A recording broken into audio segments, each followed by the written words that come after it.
Assalamualaikum warahmatullahi wabarakatuh. Halo semuanya, kembali lagi dengan kelompok 5. Sebelumnya, saya akan memperkenalkan anggota terlebih dahulu. Yang pertama ada saya, Ahmad Mustafa Kamal, ada rekan saya, Arif Prasetyo Wibowo, ada Indah Kartika Nurjana, ada Nabila Hasnafi Javi, ada Zevanya Limbong, dan terakhir ada Zuhal Muhammad Hamis. Pembahasan kali ini mengenai pertanian masa kini dan masa depan. Sebenarnya, ada apa sih dengan pertanian masa kini dan bagaimana prediksi pertanian masa depan? Untuk itu, mari kita simak. Gimana?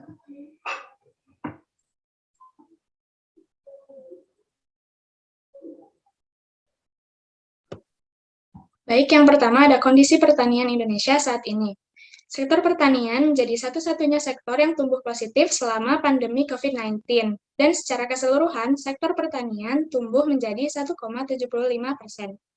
Kontribusi pertanian dalam produk domestik bruto atau PDB juga tumbuh positif dan naik secara signifikan, sedangkan sektor lain relatif turun.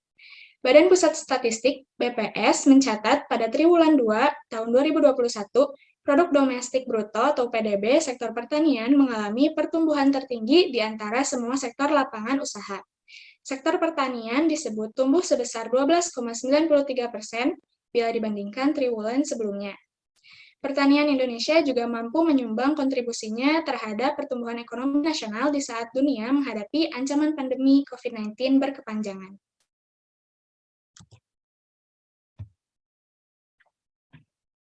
Nah, selanjutnya ada permasalahan pertanian masa kini. Yang pertama adalah modal yang terbatas, yang kedua wilayah pasarnya lokal, dan ketiga akses terhadap kredit dan pasar sangat rendah, dan yang keempat kurangnya penyediaan benih bermutu dan kelangkaan pupuk. Selanjutnya.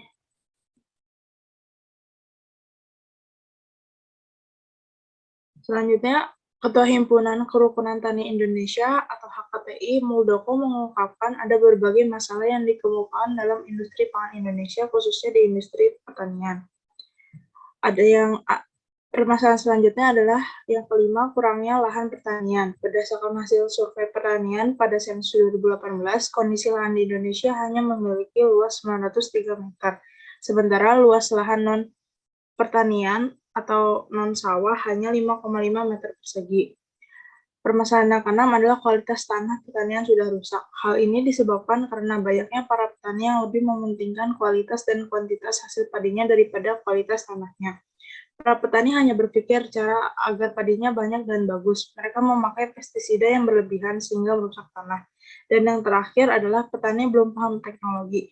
Hal ini berpengaruh pada sulitnya petani untuk memanajemen produksinya.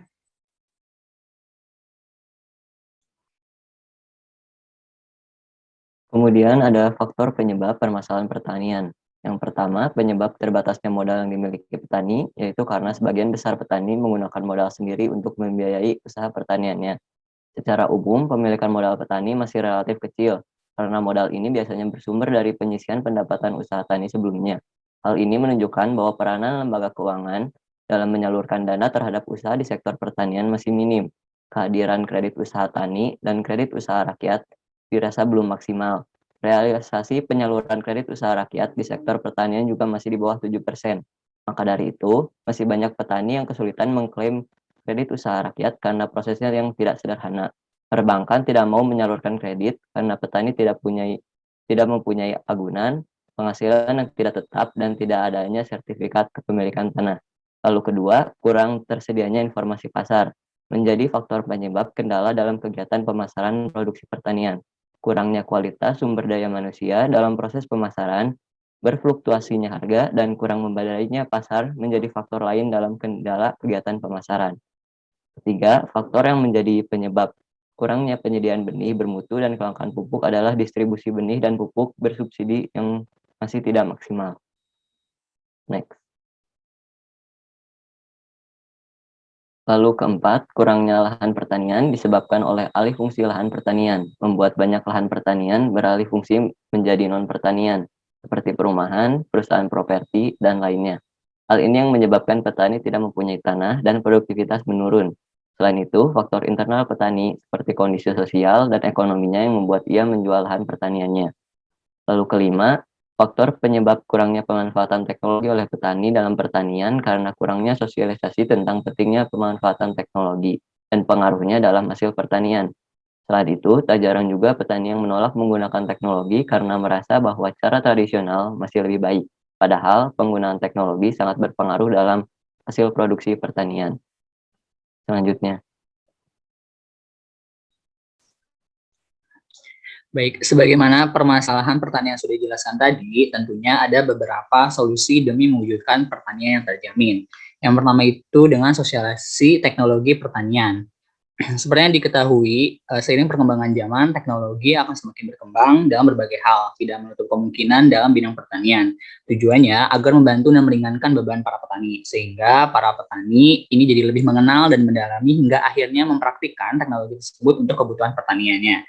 Di mana jika teknologi ini dimanfaatkan dengan secara tepat guna, menghasilkan produk pertanian yang tentunya berkualitas. Di samping itu pun perlu dijaga agar penggunaan teknologi ini tetap menjaga ekosistem lingkungan. Baik, solusi yang kedua dengan sosialisasi teknik budidaya pertanian. Tidak hanya dari segi teknologi, tetapi teknik budidaya pertanian ini memang perlu dilakukan karena beberapa penting dalam proses produktivitasnya. Sehingga baik itu teknologi maupun ilmu bertaninya sama-sama mumpuni. Tujuan sosialisasi ini tentunya sebagai langkah kecil memanfaatkan sumber daya alam yang secara efisiensi, meningkatkan kesejahteraan masyarakat karena dapat membuka lapangan pekerjaan hingga mewujudkan kedaulatan pangan. Yang ketiga, tentunya dengan peran anak-anak muda. Selain untuk regenerasi petani, anak muda pun dipercaya mempunyai banyak ide atau gagasan yang kreatif untuk menghasilkan produk yang inovatif dan memiliki mutu yang bernilai tinggi. Tidak menutup kemungkinan, peran anak muda ini dibutuhkan tidak hanya untuk pertanian masa kini, tetapi juga pertanian untuk masa depan. Baik, selanjutnya. Solusi yang keempat, yakni merubah mindset di masyarakat terkait pentingnya mempertahankan lahan pertanian untuk masa yang akan datang. Luas lahannya makin hari makin berkurang karena adanya alih fungsi lahan yang tidak terkendali menyebabkan beberapa petani rugi, baik secara ekonomis maupun sosiologis.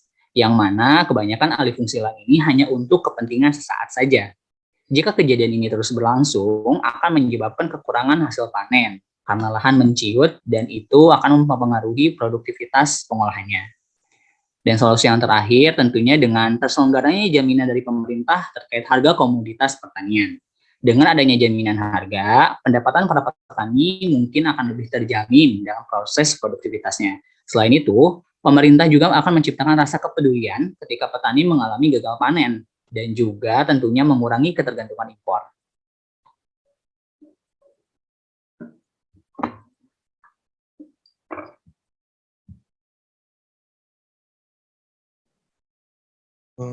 Baik, saya akan melanjutkan dengan tantangan pertanian di masa depan.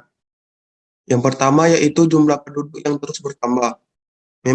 Memang tantangan ini tidak mudah dihadapi oleh petani, apalagi jumlah penduduk kita yang juga terus bertambah, sehingga kebutuhannya pun terus meningkat.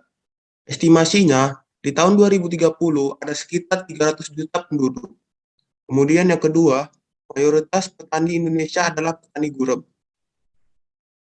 Petani gurem dengan luas lahan garapan kurang dari 0,5 hektar jumlahnya, hanya sekitar 57% dari total petani di Indonesia. Yang ketiga, migrasi penduduk desa dari desa ke kota. Ini juga menjadi tantangan tersendiri. Di tahun 2030, estimasinya 70% penduduk Indonesia tinggal di kota, sehingga ini membuat kita sangat kekurangan SDM pertanian. Apalagi saat ini tidak banyak anak muda yang tertarik untuk bekerja di sektor pertanian.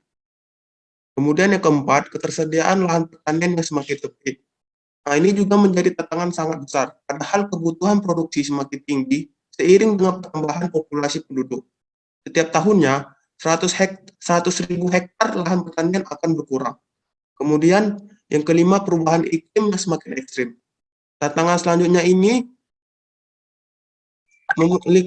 memiliki akibat kekurangan air yang semakin besar. Di bulan Oktober sampai Maret, tadinya yang sudah mulai musim hujan, tetapi sekarang ini sangat sulit untuk diprediksi. Bahkan sudah masuk bulan Desember saja, masih ada musim kemarau.